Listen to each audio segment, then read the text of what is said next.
todavía a todos. Comenzamos el segundo tema de nuestro curso que hemos llamado No te enredes con las redes. Y en él vamos a hablar de las competencias, de una competencia clave que es la competencia digital y de un área de esa competencia digital que es la gestión de la identidad digital.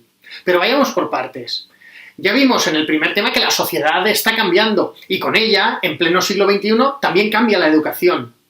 Y en este nuevo marco hay que tener en cuenta que el aprendizaje ya no se ha de basar en una mera transmisión de unos contenidos. Hoy, cuando cobra especial importancia el aprendizaje continuo y a lo largo de la vida, se hace necesario saber qué hacer con esos contenidos. Es decir, desarrollar competencias. En los contenidos de este tema tenéis alguna definición de competencia, pero en el fondo se refiere a la integración de un conocimiento, de unas habilidades y de unas actitudes. Lo importante, por lo tanto, no es el contenido, sino saber qué hacer con esos contenidos. En definitiva, ya no nos quedamos con unos meros conocimientos, sino que las competencias tienen tres componentes: los conocimientos, las destrezas o las habilidades y las actitudes. En cualquier proceso de enseñanza y aprendizaje se trabajan o se deberían trabajar diferentes competencias, pero hay unas competencias concretas que se llaman competencias clave, que son las que se le deben exigir a cualquier ciudadano para desarrollarse plenamente. Y por lo tanto los docentes las tenemos que desarrollar especialmente.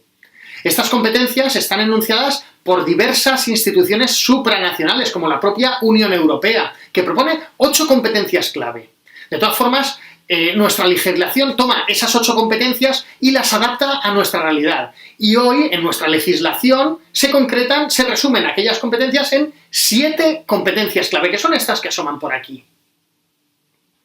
Estas son las 7 competencias clave según nuestra legislación. De una manera u otra, más o menos, todos las tenemos que trabajar. Y más o menos hay algunas competencias que las desarrollamos casi sin darnos cuenta. Por ejemplo, la competencia matemática o la competencia lingüística. Por ejemplo, algún docente, aunque sea de matemáticas, corrige faltas de ortografía y así fomenta la competencia lingüística. Pero, ¿qué pasa con la competencia digital? ¿Cómo la desarrollamos? En realidad, cada docente hace lo que puede. Hay algunos que por hobby controlan determinada tecnología y la aplican. Pero luego hay otros que no saben pasar de la edición de un texto en Word. Y esto es una lástima, porque os recuerdo que la digital es una competencia clave y estamos obligados a trabajarla. Bueno, como futuros docentes, estáis obligados a desarrollar vuestra propia competencia digital. En el apartado para saber más de este tema, tenéis un enlace a un texto en donde se ofrece un marco común de competencia digital docente que viene a organizar en áreas el desarrollo de nuestras propias competencias digitales. Si os fijáis en ese marco común, una de las áreas es la comunicación. Y dentro de esta área de la comunicación hay una subárea que es la gestión de la identidad digital. ¿Y por qué debemos trabajar nuestra identidad digital? Bueno, en primer lugar, porque es una parte de una competencia clave. Y las competencias clave, las tenemos que trabajar los docentes. Pero aparte, la corta experiencia que tenemos con el uso de redes sociales nos dice que nuestro futuro alumnado, y ojo, algunos adultos también, no hacen una gestión responsable de la imagen que proyectan en las redes. Esto, por un lado, puede provocar problemas graves y, por otro lado, es una pena porque perdemos la oportunidad de utilizar una herramienta muy potente para el futuro del alumnado, porque una identidad adecuada puede reportar muchos beneficios en el futuro. En el texto, con los contenidos del tema, tenéis un amplio repaso de qué supone la identidad digital. Primero nos centramos en el concepto de identidad, que es algo que todos queremos tener, con una dimensión personal, cada identidad es única, pero también colectiva. Todos deseamos tener una identidad para ser aceptados por el grupo.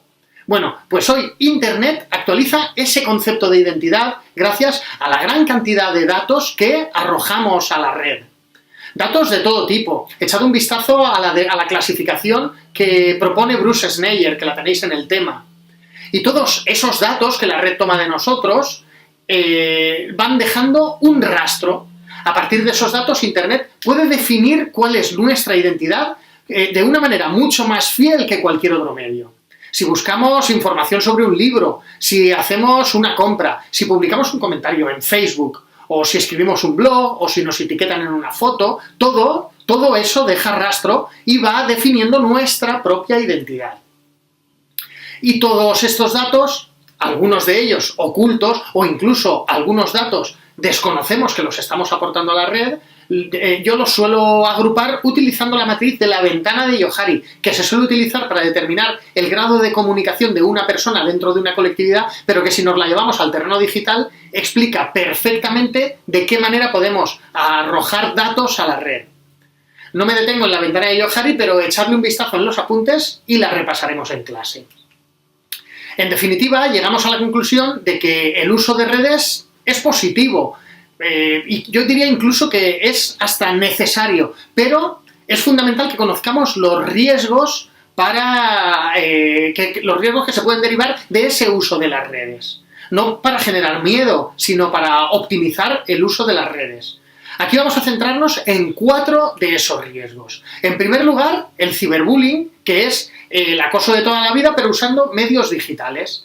La mayoría de docentes sabemos lo peligroso que es, y es fácil darse cuenta que el acoso, que antiguamente finalizaba cuando sonaba el timbre y el acosado marchaba a su casa, donde se sentía seguro, hoy se convierte en un acoso las 24 horas del día y los 7 días de la semana. Imaginad a ese niño o a esa niña acosada, llegando a su casa por fin, lejos de sus acosadores, y abre sus redes y sigue encontrando mensajes agresivos o de otro tipo. Otro de los riesgos es el grooming, traducido libremente como engatusamiento, y es precisamente eso, el engaño de un adulto a un menor que a través de las redes sociales finge ser menor también, y lo que pretende en el fondo es obtener material erótico para luego extorsionar al menor y obtener más material. El sexting no es un delito, pero sí que es una práctica de riesgo que va a un aumento entre los más jóvenes. Es el intercambio de contenidos personales de tipo sexual, sobre todo fotos o vídeos. Se hace voluntariamente, pero ya sabemos que cuando se comparte algo en la red, se pierde el control sobre ello. Imaginad cuando ese material de una menor o de un menor circula sin control por las redes. Y por último hablamos de la usurpación de identidad, que es justamente eso, usar el nombre de otro para hacer ciertas cosas en las redes.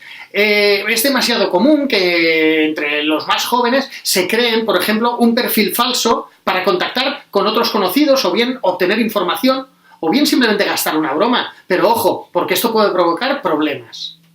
Bueno, pues para cada uno de estos riesgos os ofrezco en el tema algunos consejos y algunos datos relevantes.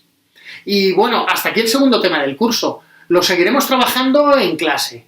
Espero que os resulte interesante. ¡Mucho ánimo!